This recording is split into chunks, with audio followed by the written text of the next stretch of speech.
మన దేశంలో హెచ్ఎంపీవీ కేసులు 2 కనుగొనబడ్డాయి. ఆసుపత్రిలో కోలుకుంటున్న 8 నెలల చిన్నారి, డిశ్చార్జ్ అయిన 3 నెలల చిన్నారిలో ఈ లక్షణాలు కనబడ్డాయి. ప్రస్తుతం చైనా హెచ్ఎంపీవీ వ్యాప్తిని చూస్తోంది. సోషల్ మీడియా పోస్టుల ప్రకారం ఇన్ఫ్లుయెంజా ఏ, హెచ్ఎంపీవీ, మైక్రోప్లాస్మా న్యూమోనియా, కోవిడ్-19 వంటి బహుళ వైరస్లు చైనాలో వ్యాపిస్తున్నాయి. సోషల్ మీడియాలో అనేక వీడియోలు, పోస్టులు శ్వాసకోశ వ్యాధులతో ఓదార్తున్న వ్యక్తులతో ఆసుపత్రులు నిండిపోయాయనే సూచనలు ఉన్నాయి. హెచ్ఎంపీవీ మొదటిసారిగా 2001లో గుర్తించబడింది. ఇది శ్వాసకోశ సంక్రమం, ఫ్లూ వంటి లక్షణాలను కలిగి ఉంది.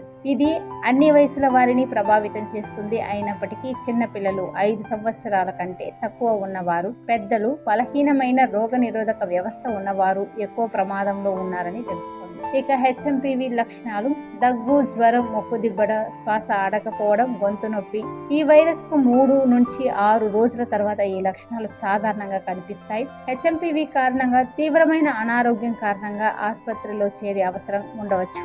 ఇది ఎలా సంక్రమిస్తుంది అంటే, హెచ్ఎంపీవీ కలిగి ఉన్న వారిలో ప్రత్యక్ష పరిచయం ద్వారా, కలుషితమైన ఉపరితలాలను తాకడం వల్ల, దగ్గడం, తుమ్మడం, కరచాలనం చేయడం వల్ల వైరస్ వ్యాపిస్తుంది. అందుకే కనీసం 20 సెకండ్ల పాటు సబ్బు, నీటితో చేతులు కడుక్కోవాలి. ఆల్కహాల్ ఆధారిత హ్యాండ్ శానిటైజర్ను వాడాలి. దగ్గినప్పుడు, తుమ్మినప్పుడు మీ నోరు, ముక్కును కప్పుకోవాలి. మాస్క్ ధరించడం మంచిది. కడుక్కోని చేతులతో మీ కళ్ళు, ముక్కు, నోటిని తాకడం మానుకోవాలి. ప్రస్తుతం హెచ్ఎంపీవీకి వ్యతిరేకంగా వ్యాక్సిన్ లేదు.